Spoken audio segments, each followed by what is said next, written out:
What happened to every character who died in the Harry Potter series? Across 7 books and nearly 1,000 years of wizarding history, the story leaves behind a trail of ghosts, casualties, betrayals, murders, sacrifices, and in this video, I'll be walking through every single death one at a time, in the exact order they happened. We're exploring the how, the what, and even the why these deaths were necessary. The Founders Era and early Hogwarts deaths. Helena Ravenclaw's death marks the earliest confirmed loss in Wizarding World history, around the year 1000. She fled Hogwarts with her mother's diadem, hoping distance would hide the shame of stealing a relic meant to represent wisdom. Rowena, already dying, sent a man to retrieve her. That man was the Baron, someone Helena trusted, and unfortunately for her, someone who was terrible at handling rejection. When Helena refused to return, the Baron did the only calm and rational thing he could think of. He stabbed her in a fit of rage. Helena died immediately, and her decision to remain behind as a ghost turned her into the Grey Lady, quietly haunting the castle she once tried to escape. The Baron followed shortly after.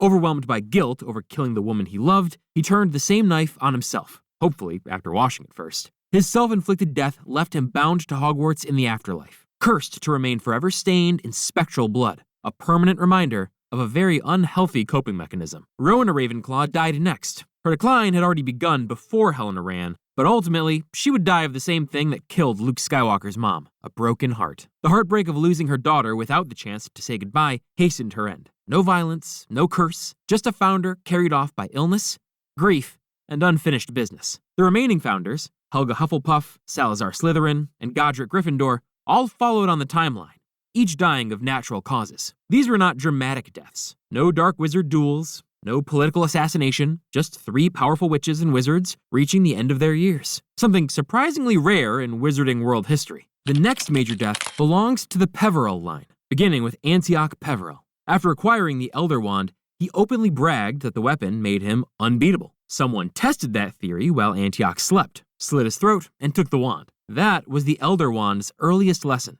Its owners don't tend to retire peacefully. It just goes to show that any wizard risking life and limb to acquire the infamous Deathly Hallows would be better off buying a $10 pocket knife from Walmart.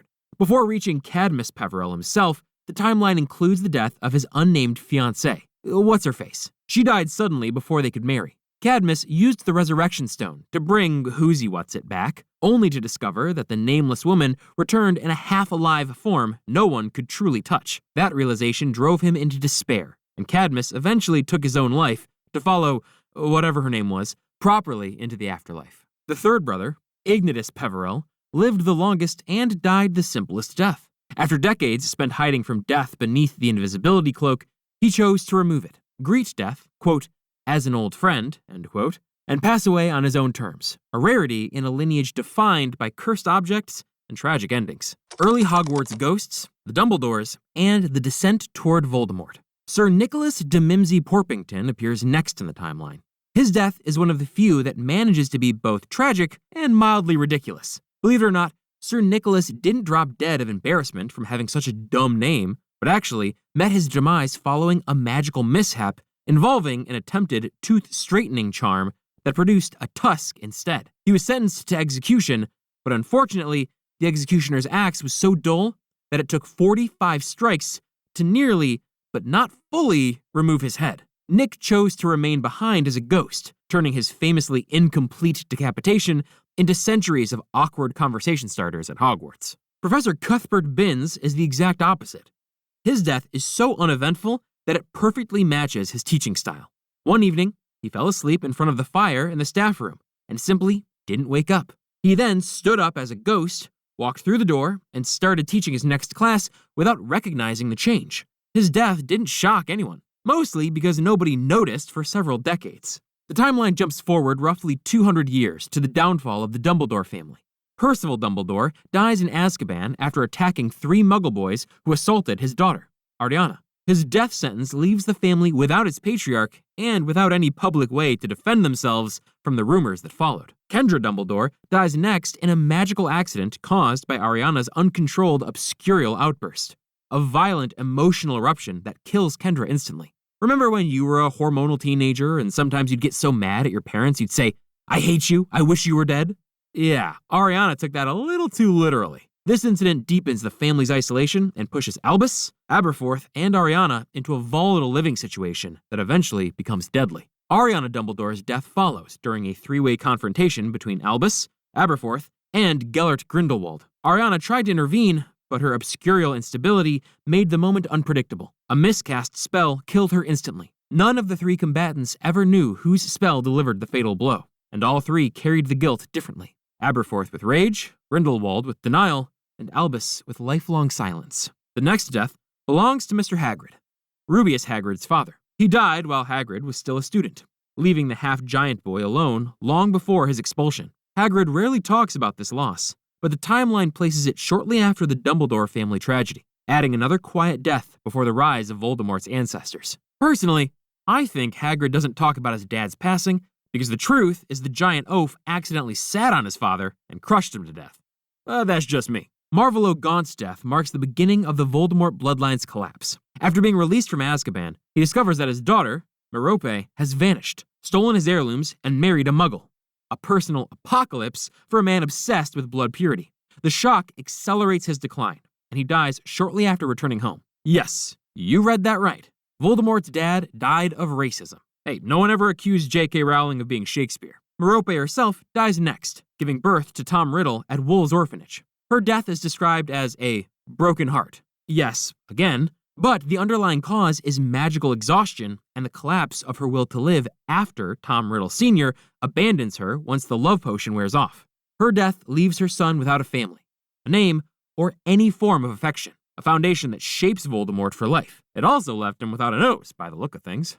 Myrtle Warren, better known as Moaning Myrtle, becomes Voldemort's first deliberate victim. When she encounters the basilisk in the girls' bathroom, the creature kills her instantly.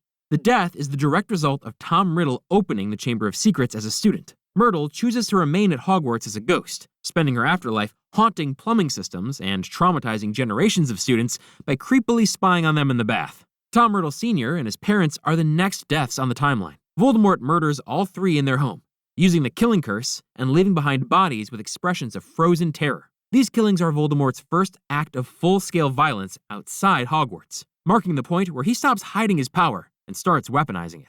Morphin Gaunt dies after Voldemort frames him for the Riddle murders by altering his memory. Morphin confesses proudly to a crime he never committed, presumably after declaring, "It's Morphin time," and returns to Azkaban, where he eventually dies in custody. Another casualty of Voldemort's quiet rise, and the horrendous conditions of the Wizarding World's penal system. Finally, Hepzibah Smith's death closes this section. She is murdered by a young Tom Riddle after showing him Helga Hufflepuff's cup and Salazar Slytherin's locket. Voldemort steals both items, frames her house elf, and leaves without a trace. Her death marks the beginning of Voldemort's Horcrux creation spree, turning lineage, inheritance, and murder into a single magical ritual. Regulus Black, the First Wizarding War, and the Fall of the Potters. Regulus Black's death marks the first major turning point in Voldemort's early rise. Though he joined the Death Eaters as a teenager, Regulus quickly realized he was serving a master who valued loyalty far less than he valued magical trophies. After discovering Voldemort's cave and the truth of the Horcrux inside it,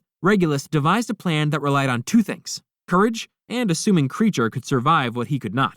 Kreacher obeyed the order to retrieve the locket and return home, but Regulus, dragged under by Voldemort's Fiendfyre, died in the underground lake. The Wizarding World never learned of his sacrifice, and Sirius lived the rest of his life believing his younger brother died as a disposable footnote in Voldemort's ranks. The timeline shifts into the First Wizarding War, beginning with the death of Dean Thomas's father, a wizard who left his family to protect them, only to be tracked down and killed by Death Eaters.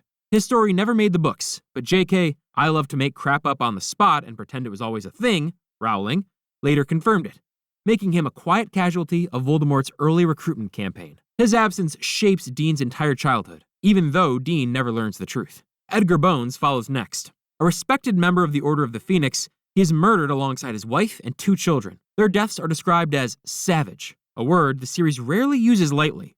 Voldemort's insistence on wiping out entire families, not just individuals, becomes a clear tactic at this stage of the war. Marlene McKinnon and her family suffer the same fate. They are killed by Death Eaters early in the conflict, and the murder is so brutal that even Mad-Eye Moody speaks of it with weight. The First War becomes defined not by single assassinations, but by systematic family annihilation, a pattern that builds dread into every name on the Order roster. Dorcas Meadows is killed directly by Voldemort himself. While many deaths in this era come at the hands of Death Eaters, Dorcas is singled out by the Dark Lord personally, suggesting she posed a real threat. She vanishes from photographs and from the world in a single strike. Benji Fenwick meets an even worse end. The Death Eaters kill him and mutilate his body so thoroughly that only pieces remain. His death is mentioned briefly, but the description, "was blown to pieces," says everything about the escalating brutality of the war. Fabian and Gideon Pruitt come next. The brothers face 5 Death Eaters at once and fight until the end. Their duel becomes legend within the Order, and even Moody refers to them as fighting like heroes. Their deaths add a layer of personal grief for Molly Weasley, whose own future children will one day fight in the next war. This section reaches its emotional peak with the deaths of James and Lily Potter. Voldemort chooses Harry as the boy from the prophecy, and the chain reaction unfolds quickly. Peter Pettigrew betrays the Potters after acting as secret keeper, allowing Voldemort direct access to their home. James dies first, wandless and unprepared, attempting to buy Lily and Harry a few seconds to escape. It isn't a duel, it's a sacrifice. Lily refuses to stand aside and chooses death so Harry might live. Her protection becomes the ancient magic Voldemort never accounted for, a spell powered by the oldest rule in the wizarding world, willing self-sacrifice. Voldemort's killing curse rebounds, and his body is destroyed. The First Wizarding War ends in a single night, not because Voldemort is defeated, but because love-based magic wipes out every strategic plan he ever had. I guess it's true what they say. Love really does conquer all. Well, technically, love causes magic to bounce off one person, hit another, destroy their physical body, split their soul, and embed a tiny piece of it in a baby, while simultaneously giving the baby a rockin' scar. But that doesn't sound as poetic. Regardless, James and Lily are the most consequential deaths of the entire timeline. Evan Rosier dies shortly afterward, during a ministry pursuit. In his final moments, he blasts off part of Mad-Eye Moody's nose before falling in battle. One of the few Death Eaters whose duel leaves a visible mark on an Auror. Wilkes, another Death Eater, is killed in the same post-war cleanup operation, marking the Ministry's attempt to reclaim order after Voldemort's downfall. Then we reach the 12 unnamed Muggle deaths caused by Peter Pettigrew, an event that derails Sirius Black's entire life. Pettigrew murders 12 bystanders with a single explosive curse, disappears into the sewer as a rat, and frames Sirius, who is sentenced to Azkaban without a trial. These 12 forgotten victims become the backdrop to one of the greatest miscarriages of justice in the series. Mrs. Crouch's death closes this section. Her health collapses under the stress of her son's imprisonment, and in her final act, she swaps places with Barty Crouch Jr., using Polyjuice Potion. She dies in Azkaban in her son's form, a grim, quiet death buried in layers of deception. Her husband secretly buries an empty coffin to maintain the lie. Bilious Weasley appears next in the timeline. After believing he saw a death omen, the Grim, he dies within a day. Hermione later points out that the omen isn't real, which raises the uncomfortable implication that Bilious died of panic more than prophecy. Pandora Lovegood's death ends this section. A magical experiment goes wrong, exploding in front of young Luna. The shock gives Luna her ability to see Thestrals, a permanent reminder of a childhood loss that shapes her perception of the entire world. Poor kid. Losing a parent is horrible enough, but losing a parent and then being cursed to see dead horses that no one can see? It's a wonder Luna didn't turn out even weirder than she already is. Quirrell, the Ministry of Victims, and the rising shadow of Voldemort's return. Quirinus Quirrell is the first major death during Harry's school years. In the books, his end is far more disturbing than the film suggests. Instead of crumbling like sand, Quirrell suffers catastrophic burns simply from touching Harry, a side effect of Lily Potter's protective sacrifice. Voldemort abandons Quirrell's failing body, leaving him to die slowly from burns, blisters, and magical collapse. It's not cinematic, but it's far more personal. Quirrell dies as the first man to learn that serving Voldemort rarely comes with a retirement plan, unless you planned to retire 6 feet under. Armando Dippett's death follows in the timeline. The former headmaster lives a long, uneventful life after retiring, and eventually dies of old age. His death appears quietly, without drama, largely overshadowed by the much louder chaos rising within the wizarding world he once governed. Bertha Jorkins is the next casualty, a Ministry employee who becomes a critical piece in Voldemort's return. When Peter Pettigrew lures her into the Albanian woods, she is taken to Voldemort, who interrogates her so aggressively that he permanently destroys her mind. Once he extracts everything he needs, the Triwizard Tournament schedule, Barty Crouch Jr.'s survival, and the whereabouts of Mad-Eye Moody, he kills her and uses her death to create a Horcrux within Nagini. Bertha becomes the test subject for Voldemort's resurrection plan, a victim whose death is essential, yet almost invisible in the wider story. Frank Bryce's death occurs shortly after. Frank lives a quiet, lonely life maintaining the Riddle estate after being falsely accused, then cleared, of murdering Voldemort's father and grandparents decades earlier. When he investigates a light inside the long-abandoned manor, he overhears Voldemort and Pettigrew discussing their plans. Voldemort kills him instantly with the killing curse, mirroring the murders Frank had once been blamed for. It's a cruel symmetry and typical Voldemort efficiency. Barty Crouch Sr. appears next in the timeline.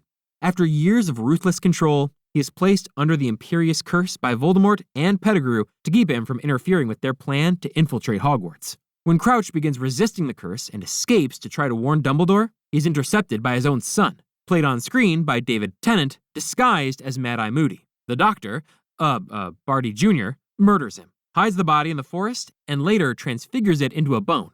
His death is quiet, dehumanized, and literally buried under his son's betrayal. And people wonder why I prefer Matt Smith. Cedric Diggory's death becomes the moment Voldemort's return is confirmed. When Cedric and Harry touch the cup turned portkey together, they arrive in the Riddle graveyard. Cedric is killed immediately. Kill the spare. No hesitation, no theatrics, just a command. Cedric's death is the first student casualty of the Second Wizarding War, and it permanently scars Hogwarts, the Diggory family, and Harry himself. But hey, if you're watching Goblet of Fire, the movie, and you happen to be one of the millions who absolutely despise the Twilight franchise, at least you get the satisfaction of seeing Edward Cullen blasted to oblivion. The next death belongs to Carcas, the Gurg of the Giants, the species equivalent of a political leader. After Hagrid and Madame Maxime attempt to recruit him on Dumbledore's behalf, another giant challenges him for dominance. The resulting fight ends with Carcas decapitated and his severed head thrown into a lake. It's one of the rare moments where the giant's violent hierarchy shapes the broader outcome of the war. To be fair, when J.K. Rowling names a character Carcas, he's destined to end up a dead body. Roderick Bode follows. A ministry official placed under the Imperious Curse to retrieve a prophecy, he suffers catastrophic magical recoil when he attempts to remove it, a built-in protection that attacks anyone not named in the prophecy. Bode winds up in St. Mungo's in a near-vegetative state. After he begins to recover enough to be dangerous, Death Eaters send him a disguised devil's snare plant. When Bode touches it, the plant strangles him instantly. His death underscores how far Voldemort's supporters will go to silence even semi-conscious liabilities. Sirius Black's death is next, and it shifts the emotional tone of the entire war. During the battle of the Department of Mysteries, Sirius duels his cousin, Bellatrix Lestrange. She hits him with a curse powerful enough to knock him backward through the veil, an ancient barrier between life and death. His body vanishes instantly. Sirius becomes one of the rare characters whose death is definitive but physically ambiguous, leaving Harry without his godfather and without any chance for closure. Amelia Bones dies shortly after Voldemort's return becomes public. A highly skilled witch and respected head of the Department of Magical Law Enforcement, she's personally killed by Voldemort.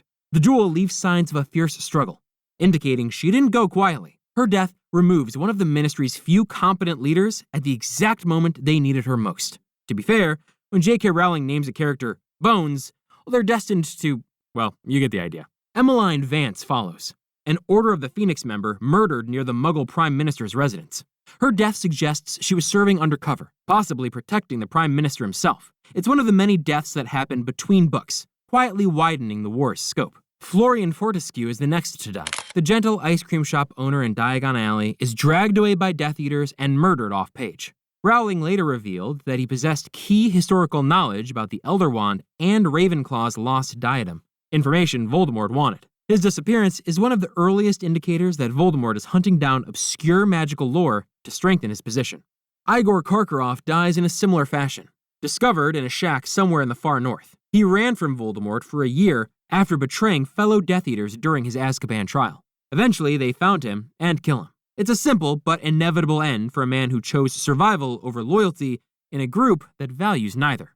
Mrs. Abbott, Hannah Abbott's mother, is found murdered in her home, another quiet casualty of Death Eater raids. This death becomes more significant in hindsight when Hannah eventually marries Neville Longbottom, meaning he never meets his mother-in-law.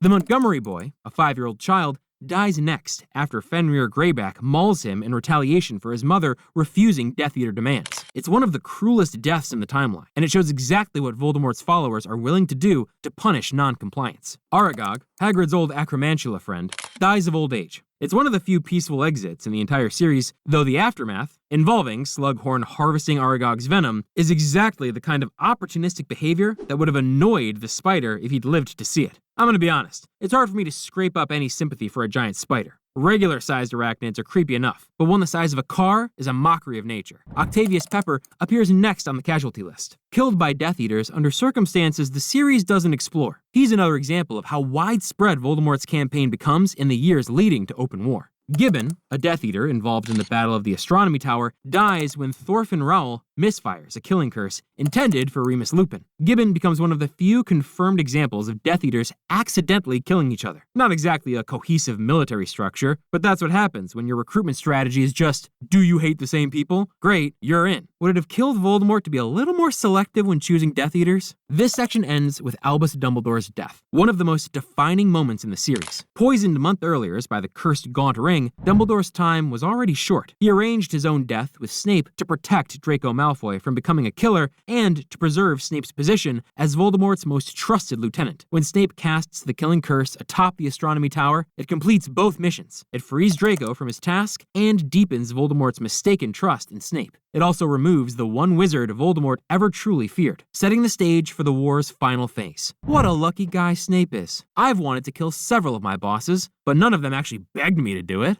The final descent. Charity, Hedwig, Mad-Eye, the Ministry collapse, and Voldemort's global hunt. Charity Burbage opens this phase of the war. As the Muggle Studies professor at Hogwarts, her biggest crime was teaching, accurately, that Muggles weren't inferior. Under Voldemort's new regime, this counted as extremist ideology. Snape, acting under Dumbledore's order, is forced to allow her abduction, torture, and eventual execution. Voldemort kills her during a Death Eater meeting, then feeds her corpse to Nagini. It's one of the darkest moments in the timeline, not just for the brutality, but for the academic pettiness of killing a teacher over curriculum choices. Hedwig's death follows as the Battle of the Seven Potters erupts. In the books, she's not flying free. She's in her cage beside Harry in the sidecar. It's a moment the series uses to show that innocence is the first casualty of war, even when that innocence happens to have feathers. It was also a necessary sacrifice to let readers and viewers know that stuff had officially gotten real. You can kill dozens of humans without causing an uproar, but the minute you kill a cute animal, fans know it's about to go down. Alistair Mad-Eye Moody dies seconds later. Flying with Mundungus Fletcher, he becomes Voldemort's primary target. When Mundungus panics and disapparates midair, the killing curse intended for Harry, the disguised Mundungus, hits Moody instead. He falls from his broom and is never recovered. The Death Eaters later steal his magical eye, which Umbridge uses as office decor, an indignity Moody would absolutely have hexed her for if he'd been alive to see it. Rufus Scrimgeour's death marks the moment the Ministry officially collapses. Captured during Voldemort's infiltration, Scrimgeour faces torture intended to force him to reveal Harry's location. He refuses, even in his final moments. The Ministry of Magic is killed off screen, but his last act, protecting Harry, earns him a posthumous respect Harry never gave him in life. It's the most honorable end any politician gets in the series. Mikhail Grigorovich becomes the next victim. Voldemort hunts down the Wand Maker, believing he still possesses the Elder Wand. Grigorovich tells the truth, that it was stolen years earlier, but Voldemort still ransacks his memories and kills him. As with most Voldemort's murders, it's less about necessity and more about tidying loose ends aggressively.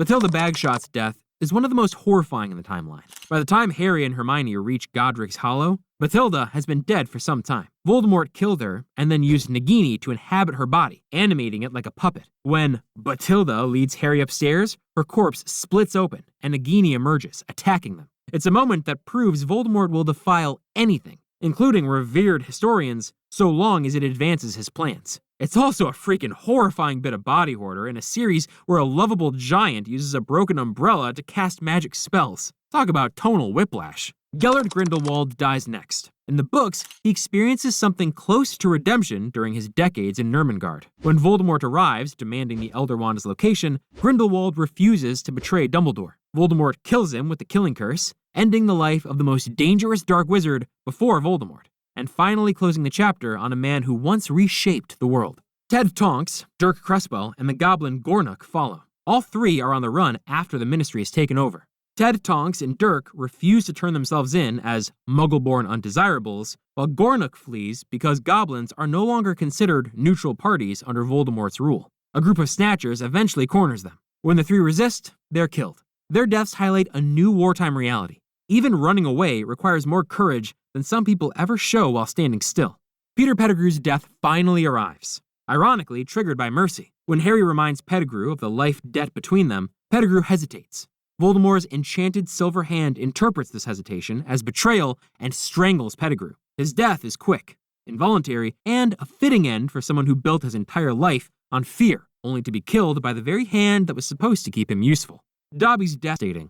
Harry buries him without magic, carving the words, "Here lies Dobby, a free elf," by hand. No word on whether he buried him with his sock or not. The Gringotts casualties, Death Eaters imploding, and the first wave of Hogwarts fallen. The next 3 deaths come from the films rather than the books, but the transcript includes them because J.K. Rowling personally approved the additions. They occur during the break-in at Gringotts. Bogrod, the Imperious Goblin assisting the trio, dies first. Disoriented after hours under Harry's Imperious curse, he stumbles too close to the security dragon. The dragon does what dragons do, bathes him in fire without hesitation. It's an unfortunate occupational hazard when your workplace keeps giant fire-breathing creatures as alarm systems. Griphook dies soon after, killed during Voldemort's rampage when he discovers the theft of Helga Hufflepuff's cup. His betrayal of Harry earns him a very short-lived victory. He dies still clutching the sword of Gryffindor, which slides dramatically back to its rightful owner later anyway. His death ties neatly into the wizarding world's long-standing pattern. Trust issues between wizards and goblins tend to be fatal, usually for the goblin. The third film-added death is Scabior, the Snatcher featured heavily in Deathly Hallows. He dies during the Battle of Hogwarts when Neville and the DA blow up the wooden bridge. Scabior plummets into the abyss, because even in a magically fortified castle, the health and safety regulations around railings seem to be non-existent. Returning to book canon, the next confirmed death is Vincent Crabbe. In the films, his role is replaced by Goyle, but in the books, Crabbe conjures fiendfyre during the Room of Requirement battle. The cursed fire quickly spirals out of his control, consuming the room and finally Crabbe himself. It's one of the more poetic endings in the series, death by one's own magical incompetence. Fred Weasley's death hits next, marking the emotional low point of the Battle of Hogwarts. Moments after reconciling with Percy, Fred is caught in an explosion caused by Death Eater Augustus Rookwood, infamous hater of Gingers. Fred dies instantly, the ghost of his last laugh still visible on his face. The surviving Weasleys gather around him, and the tone of the battle shifts. The war is no longer abstract, no longer heroic. It is personal. Remus Lupin dies shortly after. He duels Antonin Dolohov, but Lupin is no longer a soldier. He has spent months focused on hiding and protecting Tonks and their newborn son, leaving him far from fighting shape. Dolohov takes advantage and kills him. Lupin's death symbolizes the last breath of the Marauder generation. Tonks dies moments after Lupin, fighting Bellatrix Lestrange for the third and final time. Bellatrix, a duelist who thrives in chaos, kills Tonks during the battle. The 2 bodies are laid side by side in the Great Hall, still together even in death. Their orphaned son, Teddy, becomes the war's newest casualty in a different sense. Lavender Brown's death follows during the same battle. She is mauled by Fenrir Greyback, who attacks her during the chaos. Though she briefly stirs afterward, she later succumbs to her wounds. Her death is one of the few times the series shows the feral brutality of werewolf assaults outside full moon transformations. Colin Creevey appears next. Too young to fight legally, he sneaks back into Hogwarts anyway, determined to stand with the defenders. He is later found dead on the grounds, killed off screen. Neville and Oliver Wood carry his body into the Great Hall. Take that as a lesson, kids. Sneaking out of school may be a perfectly normal adventure for an adolescent, but sneaking into school will result in grievous bodily harm. Severus Snape's death follows as Voldemort attempts to claim the Elder Wand's allegiance. Believing Snape is the Wand's master, Voldemort orders Nagini to kill him. Snape bleeds out in the Shrieking Shack, handing Harry his memories with his final breath. His last sight is Harry's eyes, the same eyes as Lily's. Snape's death reveals the truth of his loyalties and closes the most morally complicated arc in the series.